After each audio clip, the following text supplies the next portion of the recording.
Previously on that Cthulhu John. Your aunt.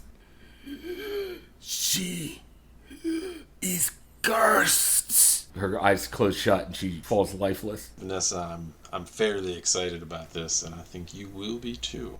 And he gives her the translated version.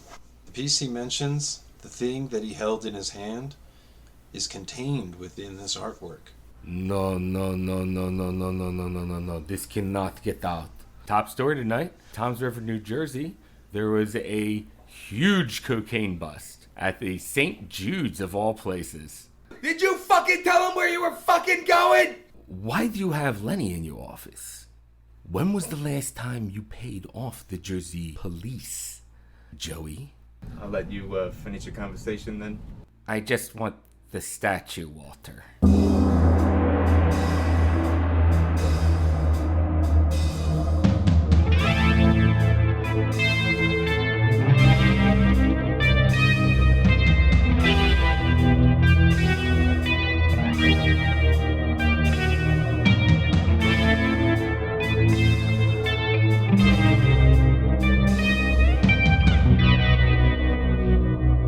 Welcome to that Cthulhu John.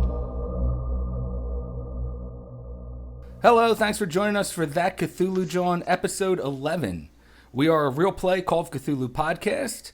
I am George, your keeper of arcane lore, and with me are my friends and investigators, Chad. Hey, everybody. Chuck. Yeah. And Jenny. Hi. All right, guys, so last we left off, if I remember right, Heather was just about to call Walter. I think we were like midday Thursday. Last we left off with Lenny, it looked like... Well, it looked like I was going to get killed. Yeah, it looked like he was going to get axed, at least from his job. I fucked up. But turns out that Skinny Joey fucked up even worse, it seems. And you might be off the hook. True. So, Heather, what were you call? Oh, you were going to call Walter about the list. Yeah, I want my list back. Give my shit. All right, so you give Walter a call. Walter, where are you at right now? Say probably at work. Afternoon, I'd be there, unless it's like still early morning. Okay. Yeah, if I remember right, you were probably at work. All right, so Walter, you're at your job, and you get a call on the phone. The phone for the bookshop rings. Joe Clocks, how may I help you? Hey, is this Walter? It is. It's Heather. Thought I recognized your voice. How are you? I'm good. I was just wondering if you, happen to have that guest list that we found. Yeah, of course.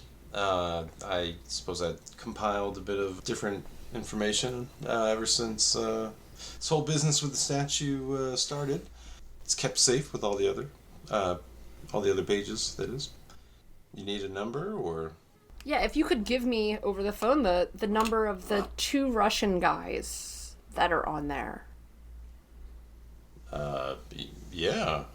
What, are you thinking about giving them a call? I thought Lenny had some words of advice against such things.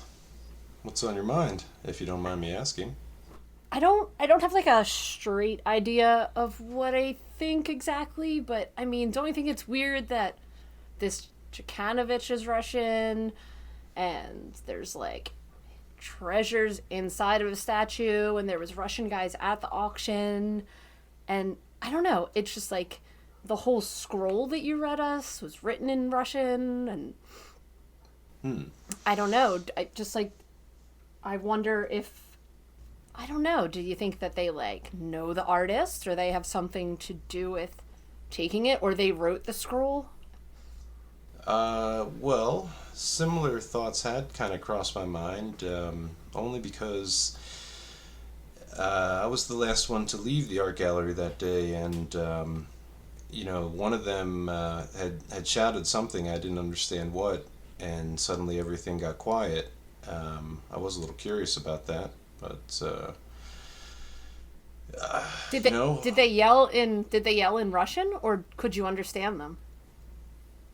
no, I think it was in Russian. Yeah, everything kind of happened so quickly, but I don't remember them saying anything in English. I just remember the one of them. He looked like he was worn out or tired or out of breath or something, like he had just, come back from a jog. But we had all been in the same room the whole time. Seemed a little unusual to me, but everything that was going down at the time, I kind of had other more pressing matters. So you remember that guy was more than just kind of winded looking. He was like being held up by the other dude in that tall Russian hat. I guess he was kind of leaning on the other guy for support. But I'm kind of thinking back to what Lenny said. Where exactly are you planning to call these people from? I had a similar thought to give them.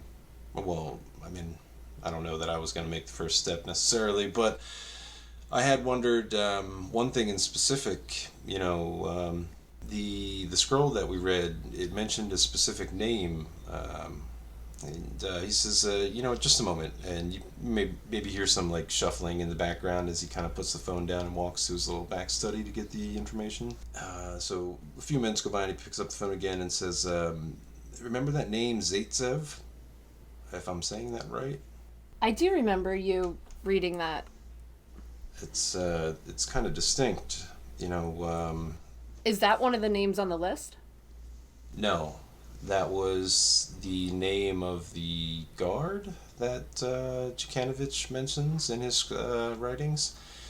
You're correct, yes. It would be very specific. I mean, without beating around the bush, we could simply ask them if they know that name. Would also show that we know a little something about what we're talking about. I mean, if you want to call them, that's fine. Like, I mean, Lenny would be mad at me if I called, so if you want to call from the bookstore or something. That might even be a little more trouble than it's worth. But the location, I think Lenny was onto something. Not that I know anything about the business of spies or anything of that nature, but, I don't know. Just think I'm going to take Lenny's advice on this one and not call from home or somewhere important. What are you doing today? You want to call from a payphone and, I don't know. Ask them if the toilet's running. It does seem a little silly now that I'm saying it out loud, but, No, I that's kind of what I was thinking, is use like a payphone not really near where I live or work. I mean, I don't even really know what I'm gonna say yet, but wait, it's Thursday, right? It's Thursday. So I have work tonight. You do. Well, I mean, there are plenty of payphones around the area that I'm at. I could reach out to them and see what I could find. Honestly, it has been on my mind ever since that night I brought the scroll to your attention. I mean, you're the best you're the best at figuring all this stuff out anyway, figuring out what the Russian scroll means and fixing statues, so that would be cool if you want to do that. Yeah, maybe you're right. Well, tell you what, I work till 8 or so. Maybe I could reach out to him on my lunch break and stop by the fireside later. Oh, that would be perfect. I can't wait to hear what happens. He sounds a little apprehensive, I'm sure. He says, yeah, I guess me too. If nothing else, I've kind of run out of threads to pull, so maybe this would be the next logical place to go. I guess I better get back to it then. I'll give you a call later on, and if you talk to Lenny, I guess keep him in the loop too. He might be interested. Definitely. I'll see you later. Cool. I guess have a good one till then. Ditto. He hangs up. second thought comes to mind. Was Headley the one who likes Russian and just read that book recently and was interested in reading the Yes. scroll? Is he in today? I believe you gave Headley a copy of the scroll to Or read. gave him access to the copies I left in the study? Yeah, Is he in today? he is in today. Well, maybe I should check in on him, see if I translated everything right. All right. You go to Headley, who is at the front desk or at the front register right now, and he goes, "Hey, Walter. Hey, how's it going? Meaning to talk to you about that thing that you had that was in Russian." Yeah, hopefully I translated everything. What'd you think of the read? Pretty weird, huh? He says it was indeed very strange. Sounded like something out of a horror story. Yeah, that's kind of the best way I could describe it. So I guess I translated most of it, right? If nothing else, then. Pretty weird. It says, yeah, I really think you did.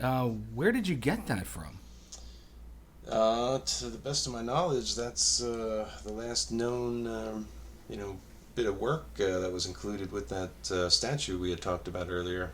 That was actually inside the statue. Much like the vile token he mentions in his writing, if that part was right. Yeah, the vile token. I don't know what to make of this. Do you think this is... It sounds like just the ravings of, a madman, but you did say that he was at a Russian prison camp before, and he disappeared, but it looks like maybe he actually got out of that prison camp. Yeah, that would be kind of something, huh? I mentioned it to the art dealer who hired me in the first place, and she seemed to think that it would affect the value of the piece, but I think that the true value is contained therein. Whatever is inside that Jukanovic mentions in his scribblings there, sadly, I don't think it can be removed without destroying the statue itself. Did you... Well, whatever's in there might actually be better left inside there if this is to be believed to be anything real. But, I mean, come on, encasing things in iron, evil, magic, things like that. Come on. Yeah, it's, I'm not that superstitious. I know I've read some similar things in different folklore and fairy tales and, obscure references, but, his writings, seem fairly, coherent. I don't know. Wish there were better records or, things of that nature, but, I don't know. Well, all I can say is, every artist, every good artist anyway, seems to be a little bit crazy. So, that's something to consider. Well, yeah, you might be onto something there. Say, did you see the piece on the newscast or anything like that? It's pretty weird looking. I said, no, I never saw it. This is, the pictures I took before I fixed it were a little grainy, but there are some images. There's also some images with some better film that I hope to get developed today on my lunch break. If you guys are... actually, is Theodore around? Yeah, Theodore's around. Just have to call upstairs for him. Oh, okay. He says, with that in mind, actually, if you guys are okay here, the second roll of film that I took after the repairs were completed might be a little bit sharper. Maybe I should get those developed and have a little something better to show you later. Certainly interesting to look at. He said, sure, I'd love to see it. All right. He looks at the clock. What time is it? We're going to say that it is now about 2 o'clock in the afternoon.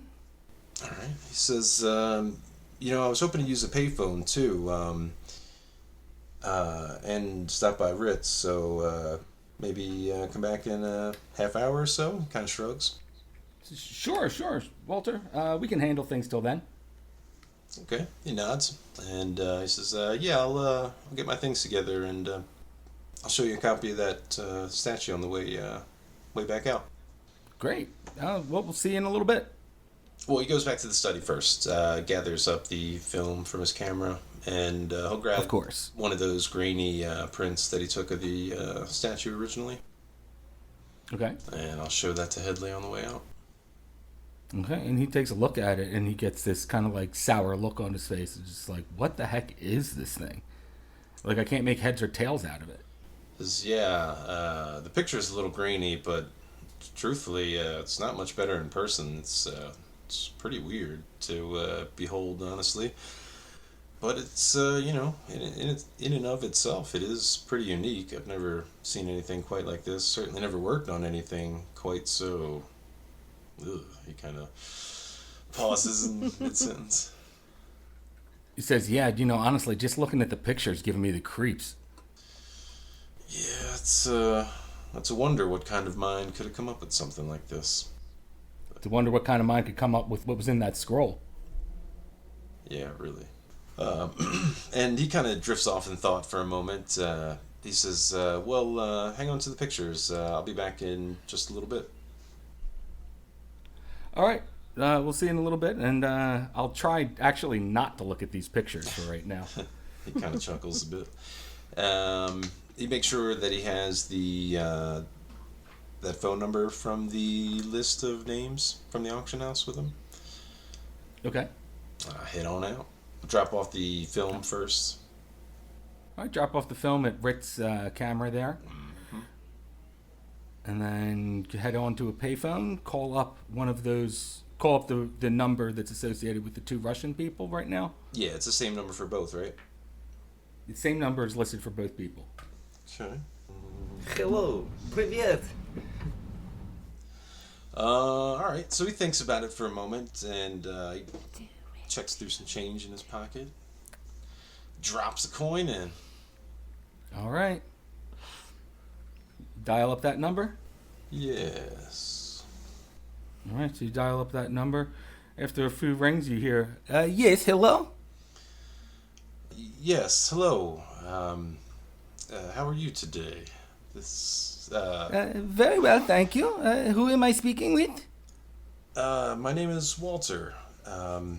Is Eugene available?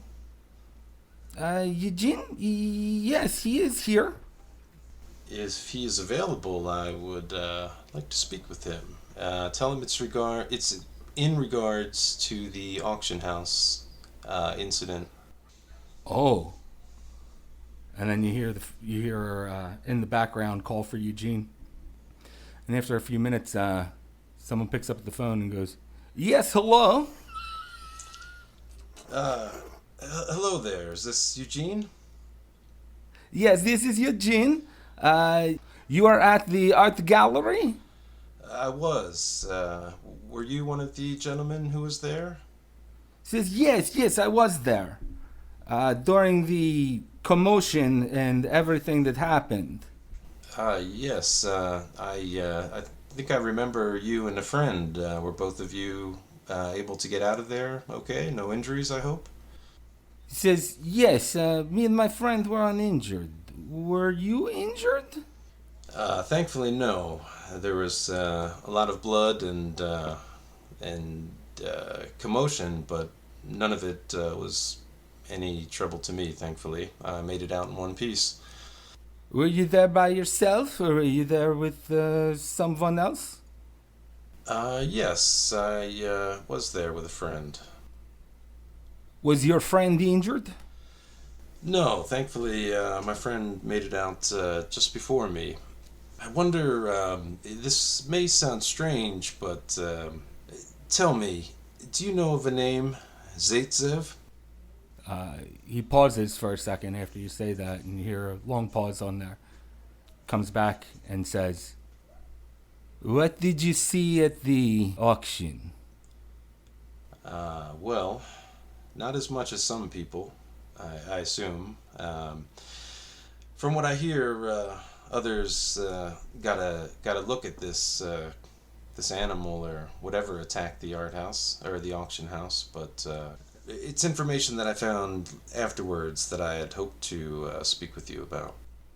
You know the seriousness of why I might ask you of such a name, I'm sure.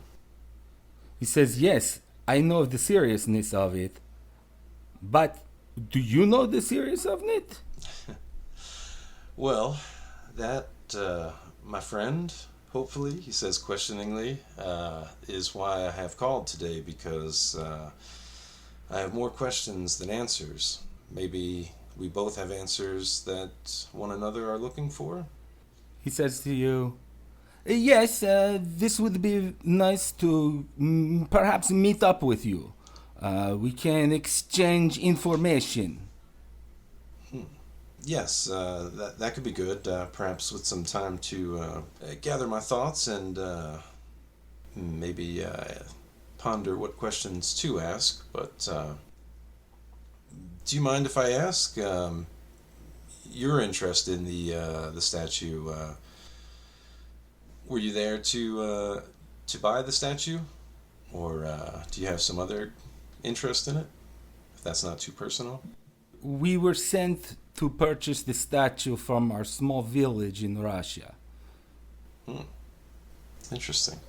Our intention was to take the statue home to where it belongs. Oh, that would probably be good. Seems that bad things happen wherever this statue goes. And he kind of trails off. But yes, maybe you were right. We could meet somewhere. Do you drink? Kind of shrugs. He says, I am Russian, my friend. Of course I drink. Yeah, I'd hope that might be an icebreaker. Well, I mean, there are many good places to drink in Center City. Maybe we could meet over the weekend and discuss the importance of the statue. When would you like to meet? Well, I don't work or usually have pressing things to do on Saturday or Sunday. If either of those days are good for you. Maybe meeting sooner than later would be a good idea. I suppose I could meet this evening. This evening would be great. Well, could meet up somewhere with something to look at. The Gold Club, perhaps? Yes, I will find this gold club and meet you there. Okay. He says it's not on a main street. Look for the alley that leads, to the end of the buildings. What street is that? Sansom? No, somewhere in between Chestnut and Walnut Streets. It's one of the little back alleys. He says, yes, well, I'm sure I will be able to find it with your expert directions that you give. So I will meet you there tonight. Around what time? Let's say 10 o'clock. He says, yes, 10 o'clock. We will meet you tonight. And will this be you and your friend? He says, yes, my friend will be coming with me. Excellent. Well, be sure to bring those stylish ushankas. I'm sure it'll be freezing tonight. He says, yes, of course. The weather here has been as cold as it is in Russia. That's surprising, but yeah, it has been a bitter winter so far. Well, I thank you for your time, Eugene. I'm very interested to meet you later. He says, yes, I will see you later then. And he hangs up the phone with you. He takes a deep breath and ponders the situation a moment. Let's go to see what Lenny's doing for the rest of the day. We got him to about, I think it was early in the morning when you got chewed out. Yeah, I think so. You finish out your day at work there, Lenny. Close call. Yeah. What are you doing for the evening? Is it Thursday? Thursday. I mean, it's a good day to get a drink, I guess. Probably stop Good at day as any. the bar. Thursday night, Heather, you're working. Yep.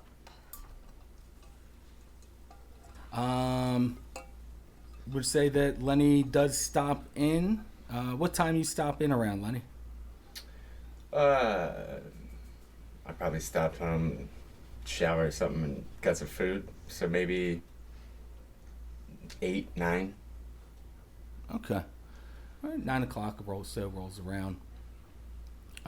Heather, what are you doing before you get to the bar? Anything? don't know, probably go for like a jog, eat a bowl of cereal.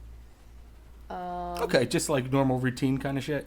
Yeah, but I want to say I also called Millie because, she's cursed, and I just watched her obliterate, like, cheeseburgers. So I want to see, like, I don't know, does she sound cursed? I mean, just give her curse. Really? So yeah, I'll give her a call, that demon. So you answer the phone, and she goes, "Hello." Hey, Millie, just checking in on you. Oh, hey, Heather. How's it going? Good. Seeing how you're feeling. Okay. Well, I'm feeling pretty good. Oh, by the way, you're calling her at work right now. Oh, okay, at the library. Yeah, the library.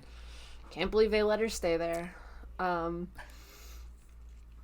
just checking in on you, see how you're feeling. I'm feeling great, honestly. That's good to hear. Do I know that she was meeting with Walter the day before, or whatever, about the statue? Yeah, I think Walter had told you that he had Okay. talked to her about it before. It's just did you get to talk to Walter about was it your statue? Is it the same statue? What happened? She says, "Yeah, well, I actually got to see it, and it's definitely the same statue. I mean, it's unmistakable." So do you think you'll get some money for it? She says, "Well, unfortunately, it looks like the documentation that I have right now isn't going to be sufficient enough, but Walter said he might try to help me out with that." Oh, well, I'm sure I'll do everything he can, I guess that's it. I know you're working. I just wanted to see how you were feeling, and, still got that appetite going. And she says, "Well, thank you. Thanks for checking in on your old aunt there, Heather." And as you're talking to her, you can hear her chewing in the receiver. No. Wolfing down a bunch of Very nice. sandwiches. She goes, "Well, I'm going to get back to work. I'll talk to you later. Love you. Bye." All right, love you too. Nom.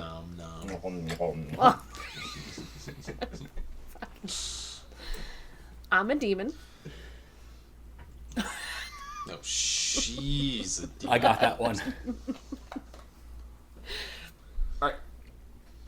So that night, let's do what Walter was doing first. I would probably check in, since I have the number to the fireside. I'll give Heather a call and let her know. I didn't want to bring them to the fireside, but I figured, some kind of watering hole. I've heard some stories about how Russians like some vodka, so I figured it'd be good. But just so I'm not doing this all by myself, and Yeah. somebody knows where my last known whereabouts were. Yeah. Gotcha. So that's what you're doing with Heather there. Yeah, I'll check in with her. You do let Heather know where you're going, that Golden Room place, and you're meeting up with the Russian guys. Heather, do you say anything about that? Yeah, it would probably be are you bringing anyone with you? I don't know if you should go by yourself. It's already suspicious, all the Russian stuff. Well, I suppose could check with Lenny, see if he has any interest. The place itself might be up his alley. The Gold Club's a little seedy, in my opinion, but I think that would be a good idea. I just really don't think you should go meet a bunch of strangers at a bar. Well, I guess I could leave him a message. I might stop by my place and pick something up now that you mention it. You might be right. If you happen to see Lenny, tell him I'm looking for him, and that I'm heading back to my place. Okay, what time are you going to the Gold Club? Oh yeah, that's a good idea, actually. I had hoped to meet him there around 10, so maybe if you talk to him first, let him know 10 o'clock at the Gold Club. Okay, absolutely. He's gonna kick my ass. for involving myself in this. All right, but- Lenny. So Lenny, you meet up at the Fireside Tavern. Heather's behind the bar. That's around 9 o'clock. You show up. All right. Check my normal seat, see if it's available. Your corner seat is available as it usually is. Yeah. Hey there, Heather. Hey, Lenny. Usual.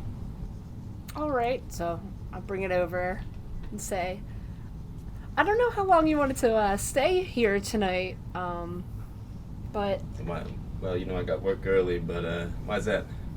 well, our friend Walter is meeting those Russian guys on the list. I'm kind of nervous that he's meeting them by himself. He's meeting them at the Gold Club. What downtown there? Yeah. I told him I would tell you, and he's meeting them at 10. I don't know if you would want to go down there, and I don't know. You have some pretty tight friends. Maybe it's a little more intimidating if you're there.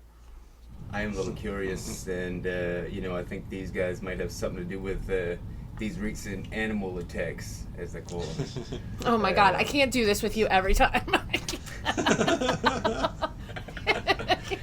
Look, yeah, I'll go watch his back. So we just took a break there for a little bit because of fireworks in the background because we're recording on the 4th of July. So please forgive us if you hear any pops in the background. It's not gunshots. Yeah, it might be. I am in Wilmington right now, so. At any rate, Walter, you head home. Yes. I would like to retrieve my Derringer, just in case. Ooh, okay. So you head home, not only wash up and grab a bite to eat real quick, but you pocket your trusty little Derringer. Make sure all 4 barrels are loaded and ready to go. And just carry a couple extra bullets too, why not? Okay.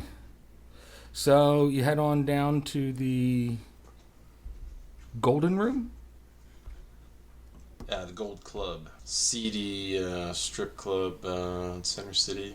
Oh, it's a strip club? Yeah, I figured, meeting strange Russian guys. Lenny, do you go there too? I do, reluctantly, but I want to keep an eye on him. I'll probably try to park nearby if I can, and do the whole like sunglasses and baseball Right. cap disguise. Hopefully they don't recognize me. I don't know if I'm gonna beat him there or what. So I guess I'd probably wait a little while, stand outside. Stand outside of the Golden Club with your hat and sunglasses on. Just it's just Gold Club. Stand outside the Gold Club. Oh, The Gold Club, yeah. And Smoke a cigar. I would say you get there before Walter does. But not too long after you being there, about 20 minutes or so, Walter kind of shows up. You see him start Like walking down the alleyway. 40 or 50 feet from the door. You see a small figure walking down the alleyway. The gait is kind of unmistakable as Walter. Yeah. It looks like a Walter.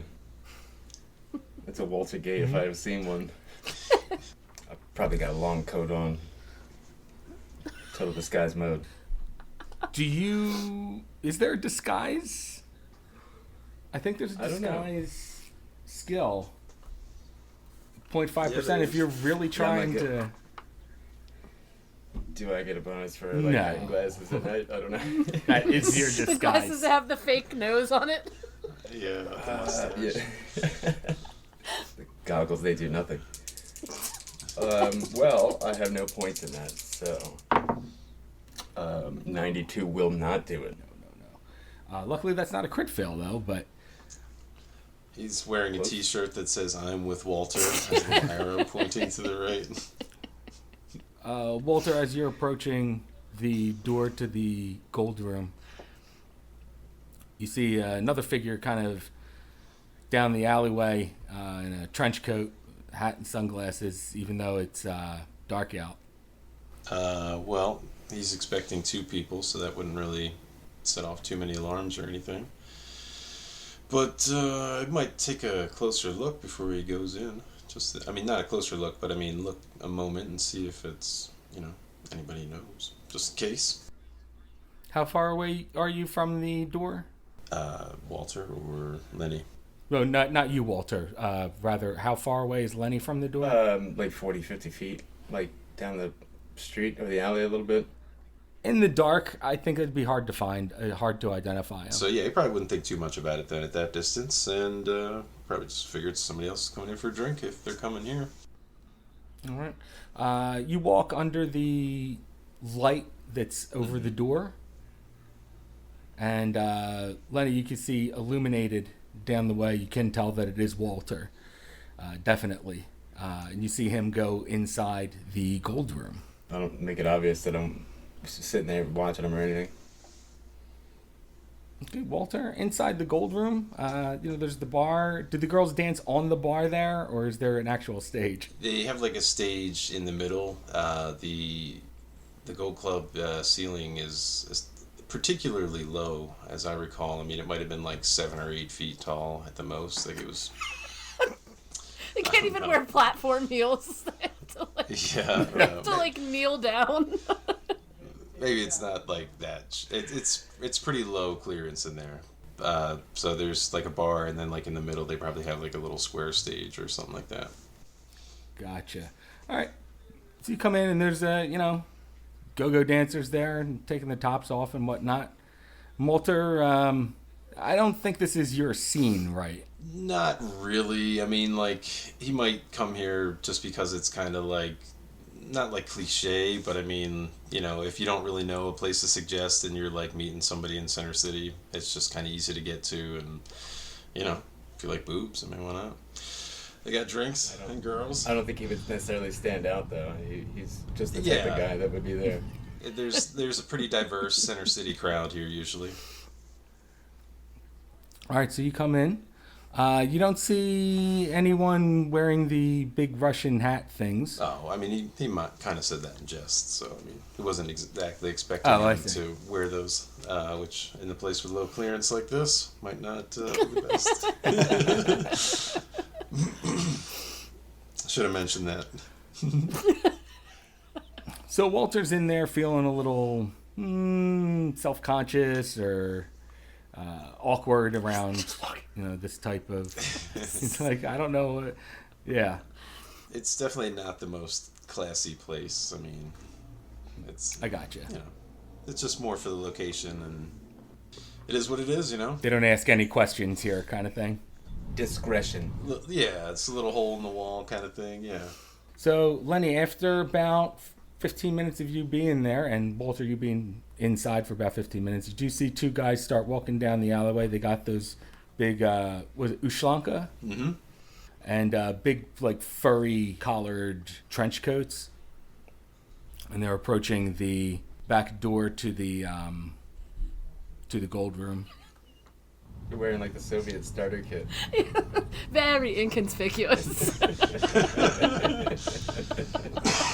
In the heart of the 80s. Like, they're just... Right?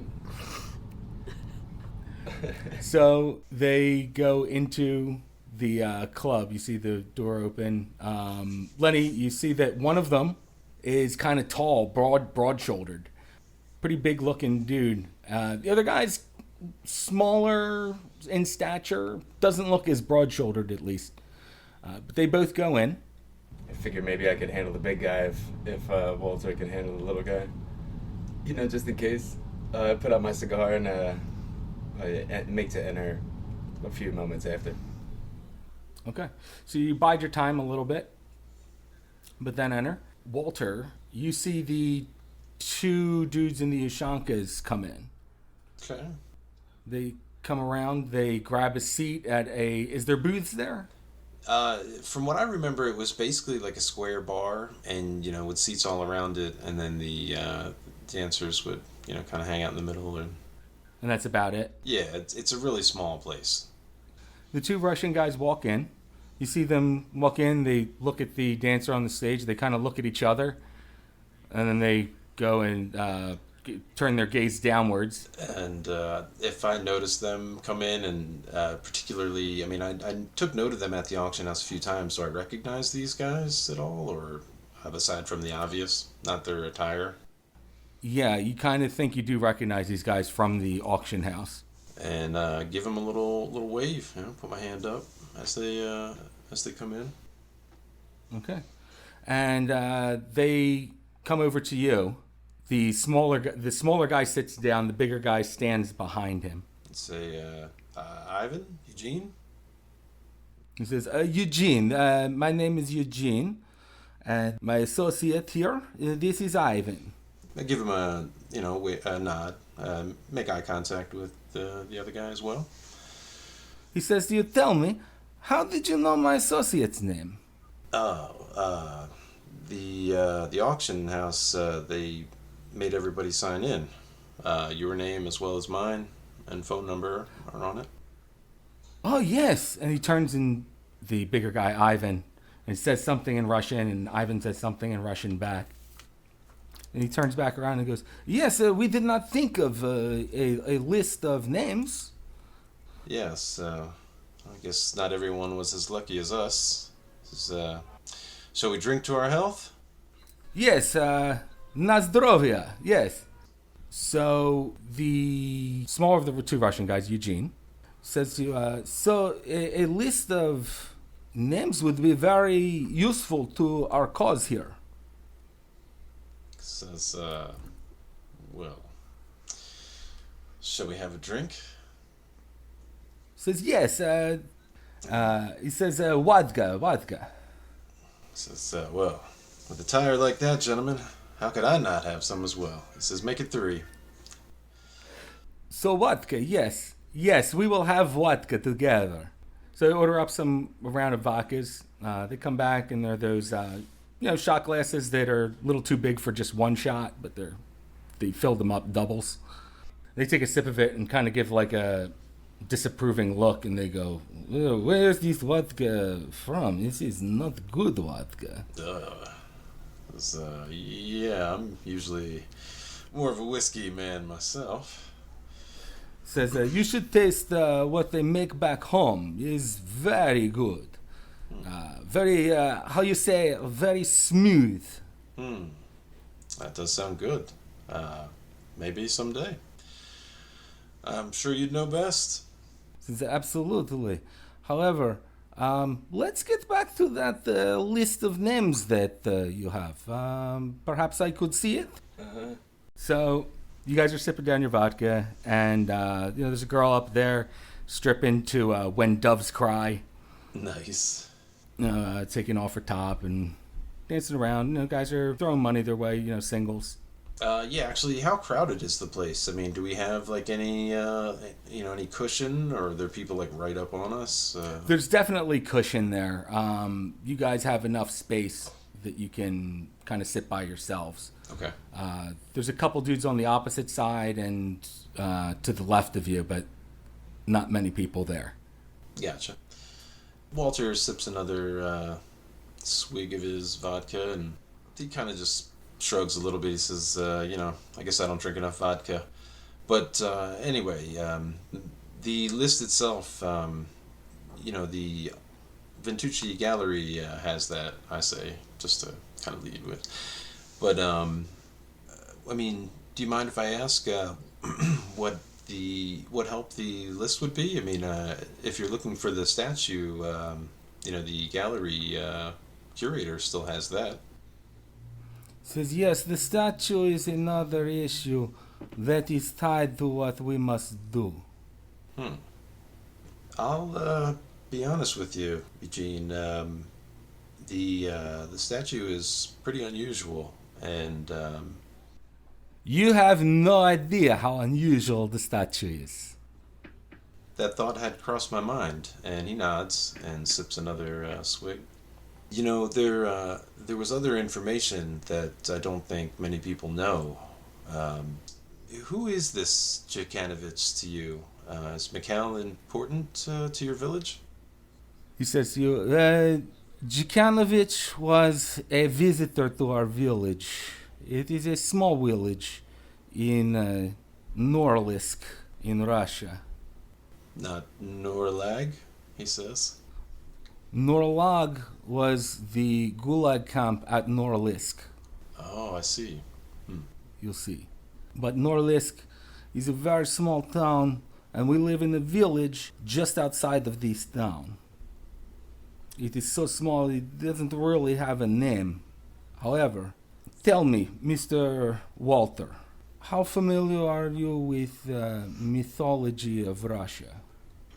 Well, I know a little Latin and some history of Europe in general, but I'm afraid I can't say I'm very well versed with Russian mythology.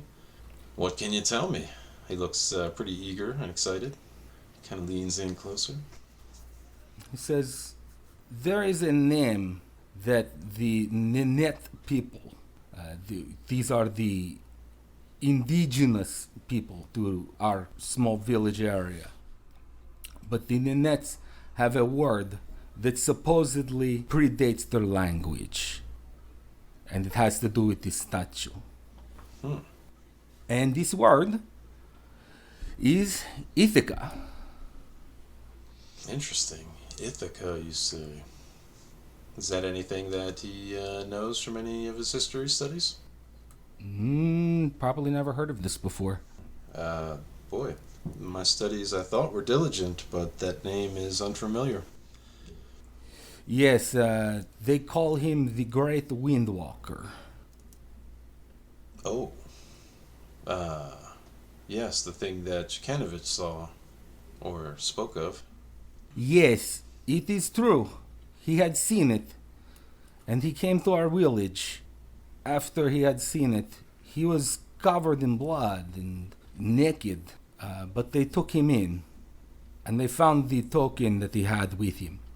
It's a token that connects itself to the power of Ithaca, the Great Windwalker. He kind of sits back for a moment and considers that, takes another sip. When I spoke with you on the phone, I mentioned the commotion. Is this Ithaca? I mean, is this the animal they say attacked the auction house, the gallery? I mean, He says the token of Ithaca is connected to its power.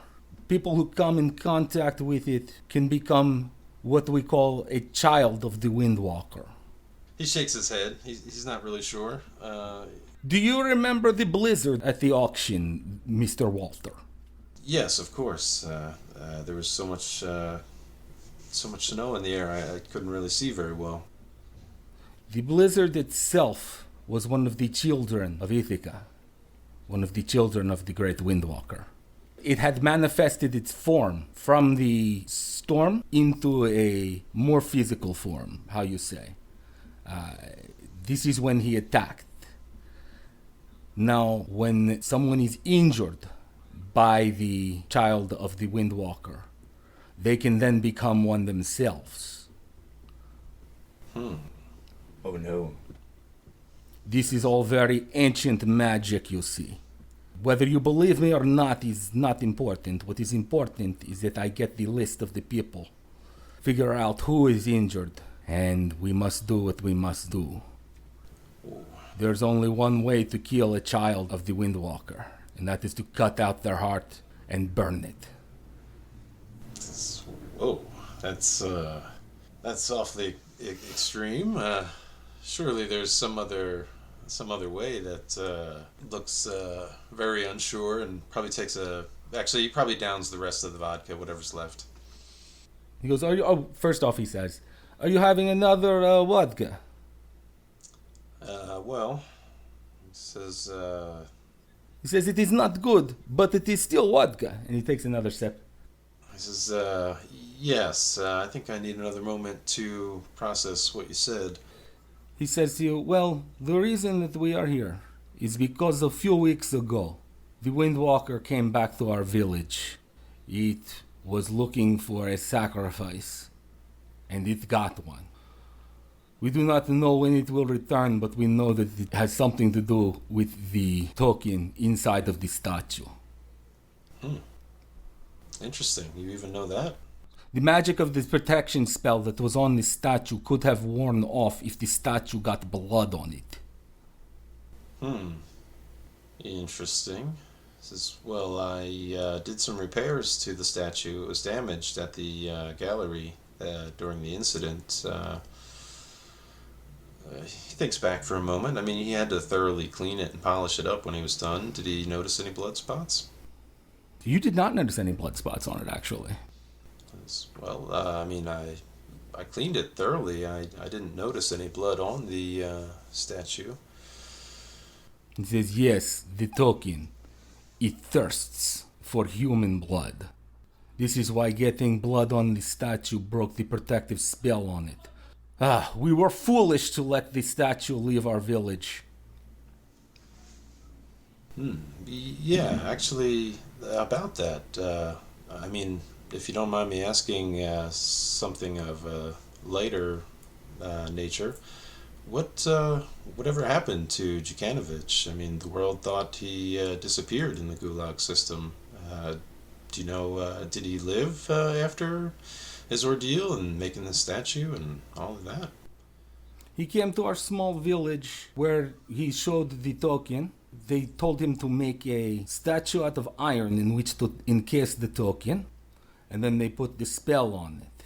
He's in our village for a few years where he lived as among us, or among my parents and grandparents anyway. And eventually one day he left. This was after the collapse of the Gulag system, so he was no longer a wanted man. Maybe he tried to fade away quietly to the pages of history. He shrugs, and he looks at their drinks. Are they ready for another one? Yeah, definitely. Holds up them fingers. Orders 3 more. All right. 3 more drinks get poured for you. And the Russians, continue to sip on their vodka. Yeah, as does Walter, slowly nursing the second one. This is, what about the protection spell you mentioned? I mean, could the people who are the people you're looking for, I mean, could they be protected with this blessing, or what? He's not exactly sure what to believe at this point, but he's kind of going along with it because, I mean, these guys have way more information than anybody else so far. It says the spell can only be performed back at our home. It can only be performed within the Arctic Circle. Damn. Well, I can tell you everything that I know about this statue. Seems that trouble follows it wherever it goes. So, if I can help you get it back, I'd be fine with that. As far as I can tell, it's not only very unpleasant to look at, but I've never been very superstitious, but this is definitely something new. I've seen a lot of old things in my time. Takes another sip of his not so good vodka. All right. And they continue to sip on it. So you see the bigger guy, Ivan. He's giving you kind of like a dirty look, just like an angry kind of look. He hasn't said a word yet. So, is everything okay there, Ivan? He kind of looks at you and just snorts a little bit, takes another sip of vodka, and just continues to just kind of stare at you.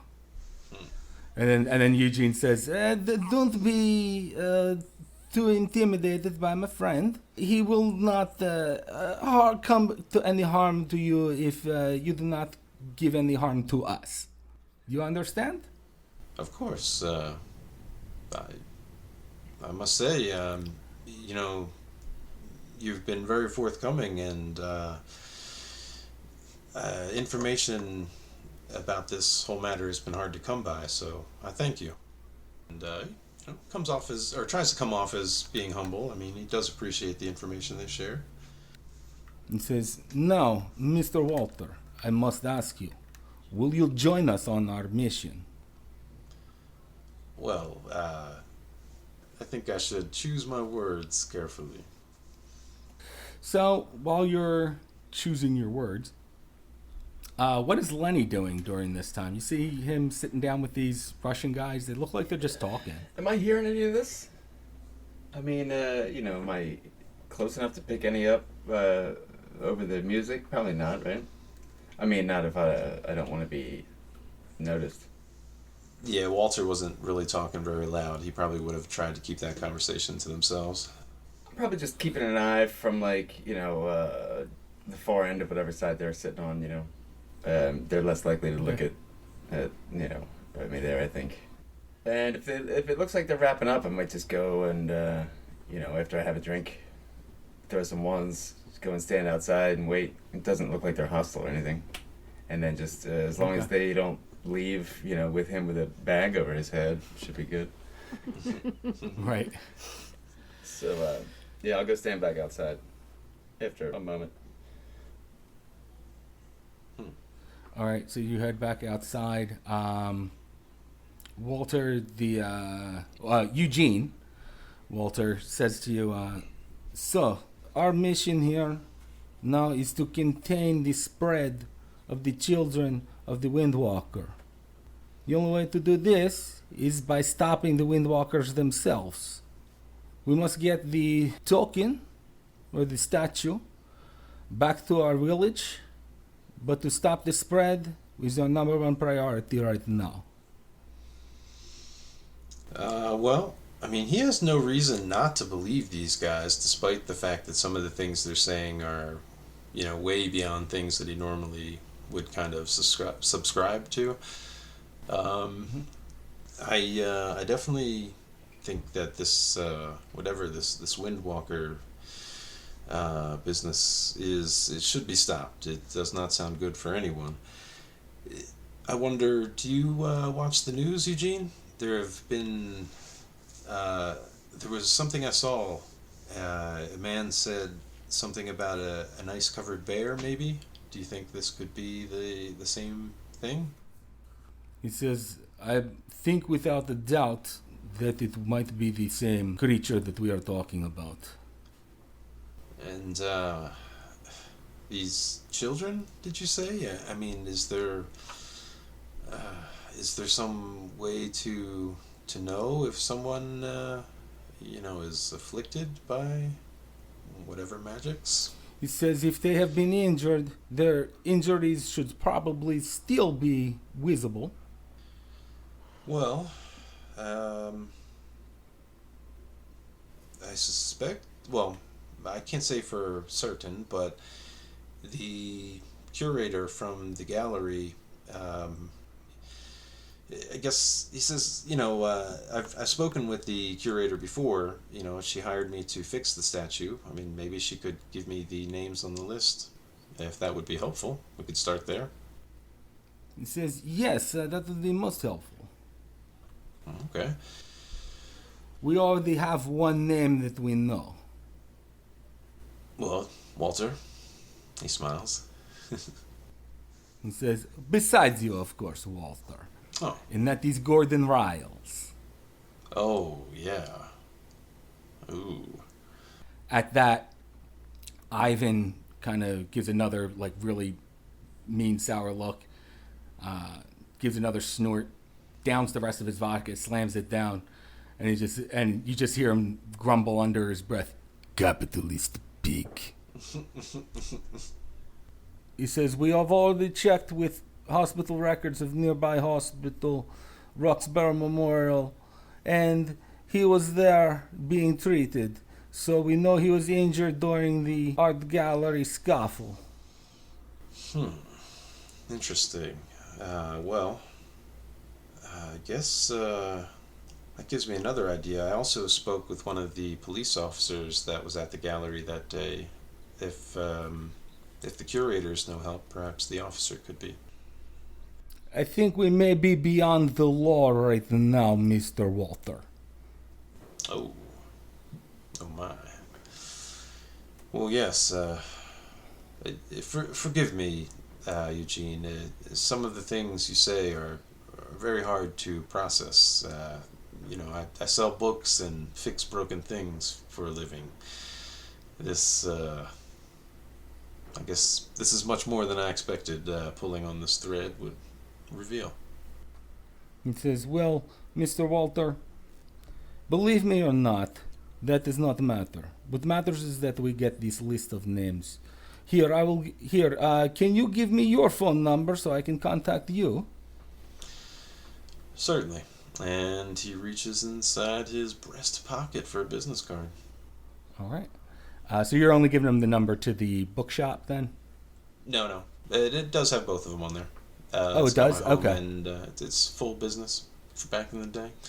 It says, I suppose my home phone number would be best. There's an answering machine if you call and I'm not there. But you can often reach me during the weekdays at the bookstore as well. Although this seems like something that's better for personal time. He says to you, yes, well, it was nice meeting you, Mr. Walter. I hope you can be of help to our cause. And with that, he kicks out the chair, Likewise, Eugene. stands up, starts to walk out. And gives Ivan a nod despite his sour disposition. He doesn't nod back. He just gives you a look and turns around. And Lenny, you see the two guys get up and leave? I would be outside by this point. Okay, so you see the two guys leave the strip joint. Alright.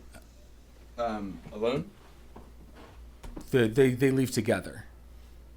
Well, yeah, but without Walter, right? No Walter there. Okay.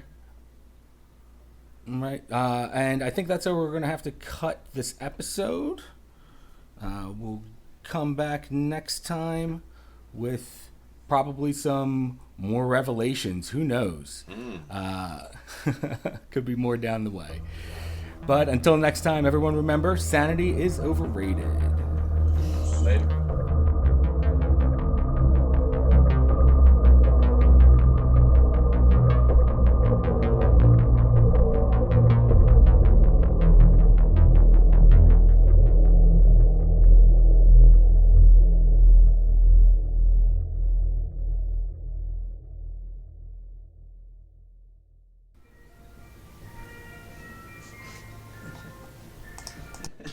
Of course, as soon as we begin back up and the music's like, yeah, kick it in, Right. crank it up.